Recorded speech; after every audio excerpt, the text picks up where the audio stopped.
Fala, conselheiro, a gente está aqui depois de muito tempo gravando, voltando aqui a gravar alguns vídeos, e eu venho com um assunto assim que está explodindo nas redes sociais, nas mídias, que é o caso da MC Melody, né?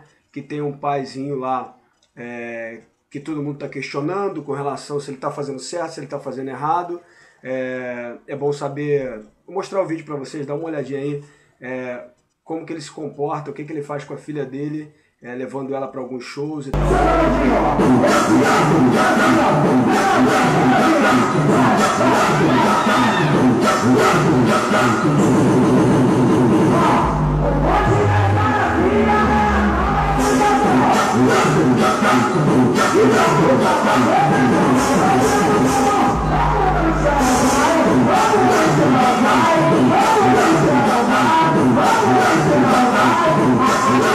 Você pode ver aí mais ou menos o que acontece com essa criança, que a gente sabe que é aproximadamente uma criança de 8 anos de idade, e fica uma polêmica. Eu vejo muitas postagens na rede social, as pessoas dizendo assim: cadê o Conselho Tutelar nessa hora? Cadê o Ministério Público? Cadê a polícia? O que as autoridades vão fazer? Eu vi algumas pessoas até dizendo: o Conselho Tutelar da minha cidade tinha um rapaz, um menino lá trabalhando, eles correram e foram fazer alguma coisa. E essa menina aí está se expondo, esse pai ridículo, e as pessoas usando palavras para tentar ofendê-lo. E a gente veio trazer hoje aqui uma análise dentro da lei. O que diz a Constituição, o que diz o Estatuto da Criança e Adolescente, o que diz a legislação civil, para dar um abalizamento nisso aí. O que o Conselho Tutelar, por exemplo, pode fazer? A gente está aí com os conselheiros tutelares, conselheiros de direito. O Conselho Tutelar tem alguma atividade para fazer? Tem alguma atribuição legal para desempenhar? Está sendo omisso? Não está? O Ministério Público, o Poder Judiciário.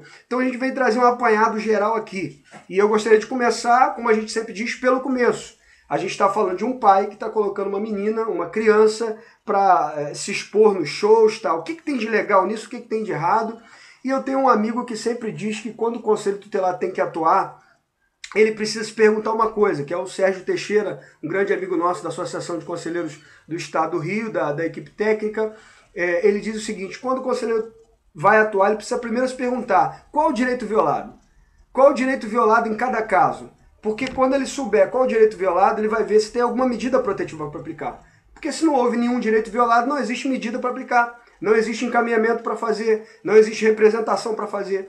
Então a gente vai começar do começo avançando para qual direito violado, quais as medidas a gente pode tomar enquanto conselheiro tutelar, enquanto sociedade como um todo, porque esse canal é para conselheiros tutelares, é para conselheiros de direitos, é para pais responsáveis. Então vamos começar a analisar.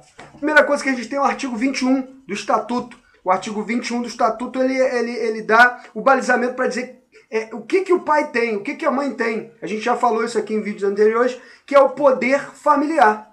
O que é isso? O que é o poder familiar, que antigamente era chamado de pátrio poder? E quando a família foi, a mulher alçou o seu lugar devido na sociedade, essa palavra pátrio poder fazia uma referência ao homem, ao chefe da casa, ao pai, ela teve que ser tirada e foi colocado então de poder familiar. E o artigo 21 da lei fala, eu estou com o estatuto aqui na minha frente, um monte de aparato aqui, porque eu fiquei estudando isso, eu falei, poxa, a gente precisa analisar sobre isso, precisa pensar sobre isso, saber qual direito está sendo violado aí. E eu fui para o Estatuto e a gente vê no artigo 21 que o poder familiar será exercido pelo pai ou pela mãe de igual forma. E quando eles divergirem, quando eles não concordarem, eles vão procurar o Poder Judiciário.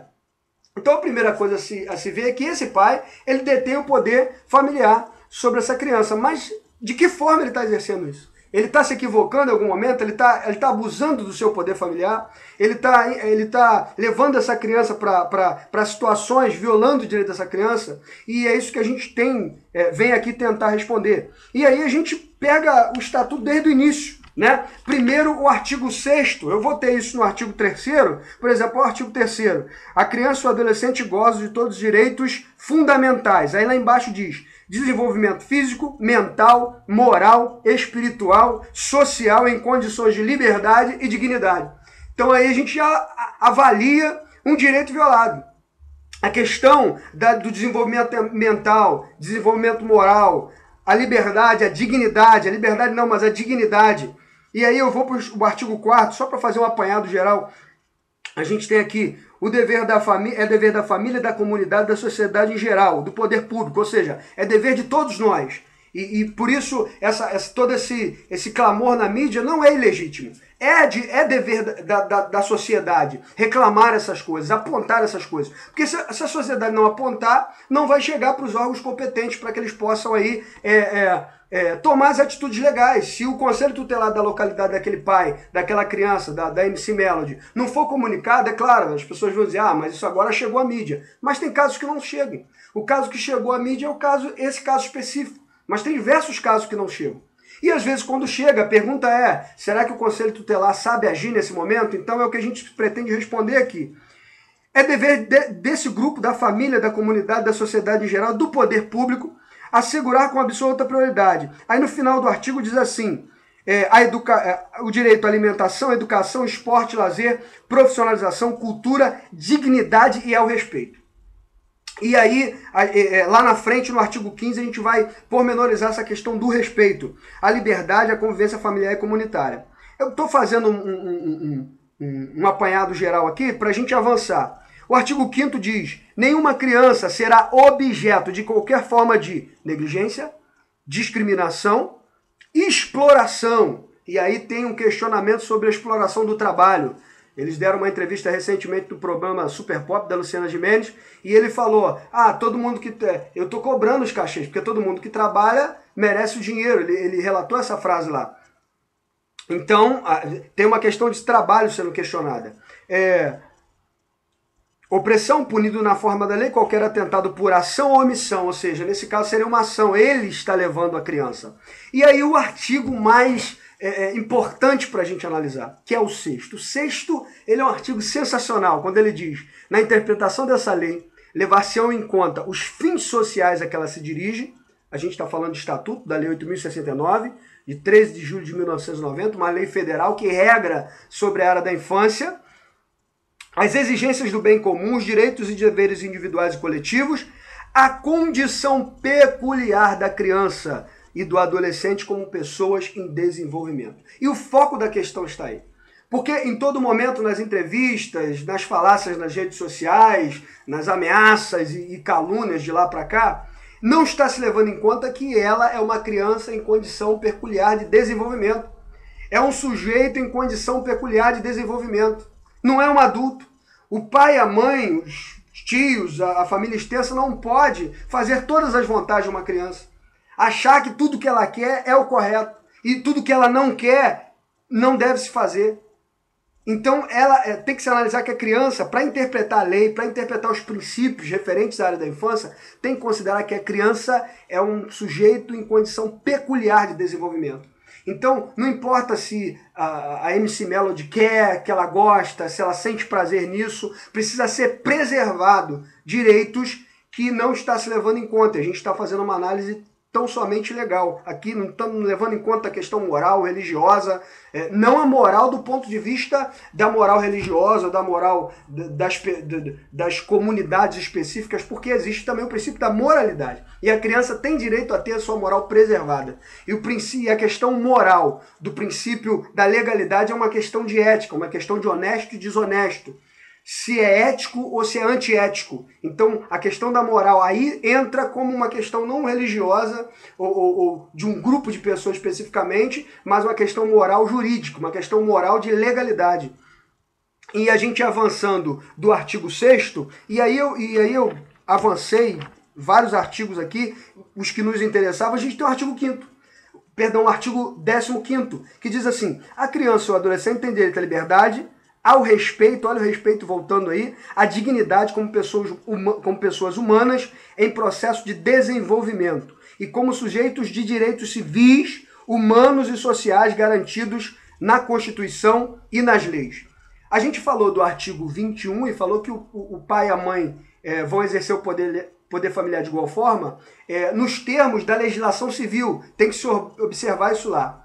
E a legislação civil tem coisas muito interessantes. Eu vou colocar aqui, a gente tem aqui a legislação civil, no que diz respeito ao Código Civil, seu artigo 1638 diz assim, perderá por ato judicial o poder familiar o pai ou a mãe que castigar imoderadamente o filho, deixar o filho em abandono, praticar atos contrários à moral e aos bons costumes, incidir reiteradamente nas faltas previstas no artigo antecedente. Ou seja, se esse pai ele viola, e a gente viu palavras assim que a gente às vezes combate, mas que estão nas leis, né? Praticar atos contrários à moral e aos bons costumes.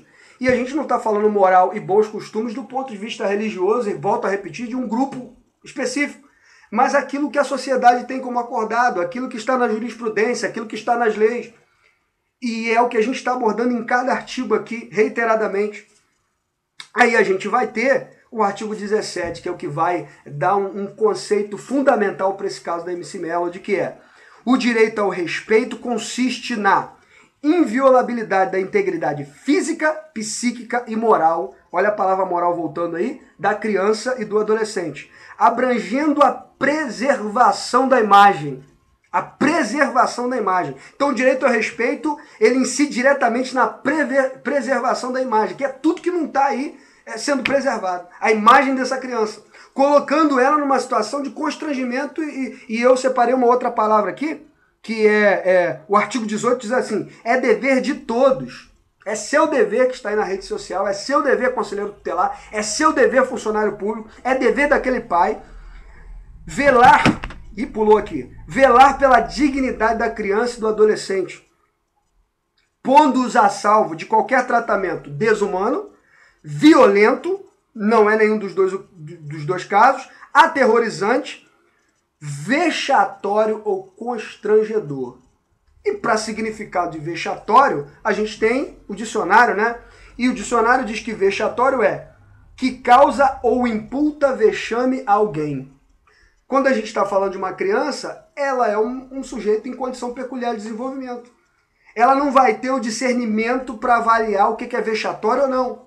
O que é constrangedor ou não. Constrangedor, sim, porque é uma questão que parte de dentro da pessoa, mas ela não tem ainda maturidade para avaliar isso. Então ela está sendo colocada numa questão de vexame. Vexame público, em que as pessoas falam palavras contra ela, contra o seu pai, contra a sua família. Então a gente tem aí, e depois a gente vai amarrar isso tudo, quais são os direitos violados, é uma questão de uma violação do direito ao respeito, que consiste na integridade física, psíquica e moral da criança, abrangendo a preservação da imagem. Então a gente tem mais um direito violado aí, que é a preservação da imagem, o direito ao respeito. E a gente tem a outra coisa levantada, que a gente falou anteriormente, que é a questão do trabalho. O artigo 60, vamos ver lá no artigo 60, ele regra o trabalho para adolescente, e só para adolescente, não para criança, que é o caso da MC Melody. O artigo 60 diz: é proibido qualquer trabalho a menores de 14 anos de idade, salvo na condição de aprendiz. E a gente acha que trabalho é só comércio, é só botequim, é só mercado.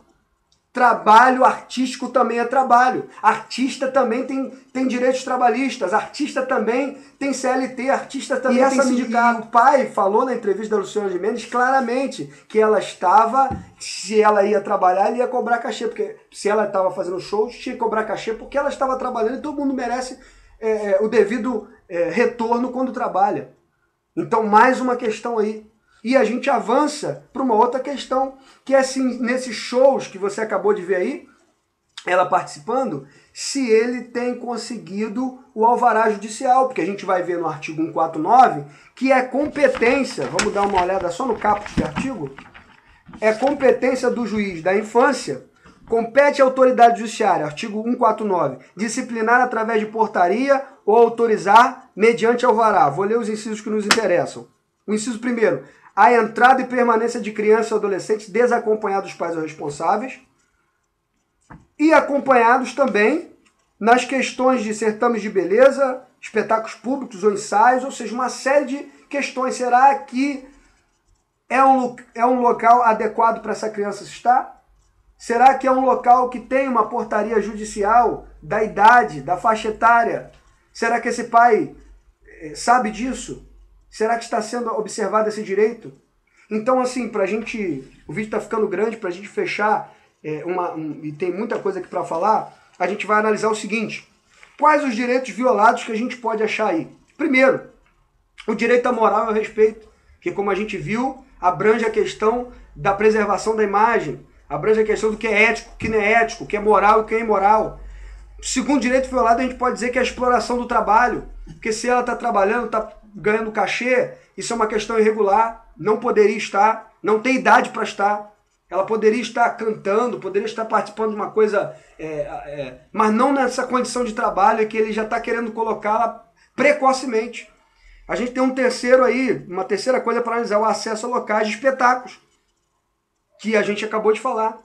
E aí, como é que o Conselho Tutelar se porta nessa situação? O que ele pode fazer? Ele tem atribuição, tem poder para fazer outra coisa? O que mais poderia ser feito, Daniel, nessa questão do caso da MC Melody? Se a gente falou que tem um direito violado com relação ao trabalho, dá notícia de fato ao Ministério Público do Trabalho daquela localidade, que aquela criança está sendo explorada pelo trabalho de forma irregular, contrariando a lei, que está ganhando cachê e que o pai está levando dinheiro. A gente tem também a questão da infração administrativa com relação ao tal.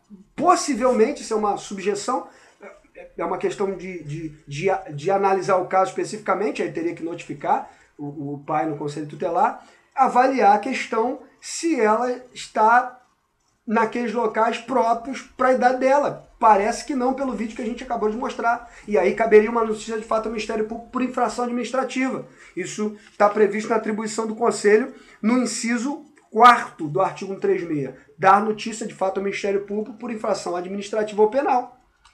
E aí eu quero trazer, claro, porque eu já estou incorrendo num grande erro aqui, porque era para eu começar a falar do que é primeiro. A primeira coisa que o Conselho Tutelar precisa é ver como é que está essa criança. Porque a gente, é o que o nosso amigo Sérgio também muito fala na Associação do Rio, que é a questão da gente se preocupar com quem violou o direito, sair correndo atrás dele e deixar a criança lá sozinha. A primeira coisa é ver quais medidas protetivas podem ser aplicadas a essa criança. O artigo 136, no inciso 1º, diz: atender a crianças e adolescentes, nas hipóteses previstas no artigo 98 e 105, aplicando medida. Como é que atende? Aplicando medida. Aplicando medida protetiva. As medidas protetivas previstas no artigo 101, do inciso 1º ao inciso 7º. Então, a primeira coisa é avaliar como é que está essa criança e qual medida protetiva tem que aplicar. Uma outra coisa que precisa ver, qual medida cabe aos pais responsáveis. Artigo 129 do Estatuto. Qual a medida vai aplicar esse pai? Advertência? Encaminhamento a algum programa? O colegiado precisa se reunir tanto para deliberar sobre as medidas protetivas aplicáveis à criança, as medidas que vão ser tomadas de um modo geral, genérico, de representação, seja lá o que for, e as medidas a esse pai. No caso ali parece que só tem o pai. Qual medida vai aplicar do artigo 109? Competência do Conselho Tutelar. E que a gente deixa passar. Parece que é caso de mídia, a gente deixa passar. Então a gente tem aí uma gama de coisas, né? O Conselho Tutelar é um órgão que tem muitas atribuições. E ele disse no programa do Super Pop da Luciana Gimenez, ninguém vai tirar a guarda de mim, ninguém vai... Ele pode perder a guarda sim. O artigo que eu li, o 1638 do Código Civil, fala que se ele reiterar várias vezes naqueles fatores da questão da ética, da moral, ele pode perder judicialmente a guarda. E o artigo 22, se não me falha a memória, do Estatuto, não sei se eu estou falando muito rápido, talvez para vocês entenderem, mas artigo 24, a perda ou suspensão do poder familiar serão decretadas judicialmente em procedimento contraditório nos casos previstos na legislação civil, que foi aqueles casos que a gente foi lá. Então ele pode perder a guarda sim, da sua filha, se continuar incorrendo nesses atos. Então essa foi, gente, aí uma reflexão geral, um estudo técnico, na verdade, não é nada tão popular, mas para a gente avaliar quais os direitos violados: moral, respeito, exploração do trabalho, acesso aos locais de espetáculos de forma irregular. Quais as medidas protetivas aplicáveis à criança? Quais as medidas aplicáveis aos pais? Quais as medidas que o Conselho Tutelar no seu colegiado vai deliberar? Então são várias situações aqui para a gente avaliar, eu separei vários artigos e essa é uma reflexão legal sobre o caso da MC Melody. Repasse aí para os seus companheiros, inscreva-se no canal e a gente continua aí. Fala, conselheiro. Valeu, gente. Obrigado. Daniel Pérez aqui mandando um abraço para vocês. E convidando vocês para estar no Congressu de 12 a 16 de julho, na cidade de Bento Gonçalves. Um abraço aí para o meu amigo Rodrigo Reis, Mumu, né? Vamos estar junto aí no Congressu palestrando e vai ser um evento espetacular. Valeu, galera. Tchau. Fala, conselheiro.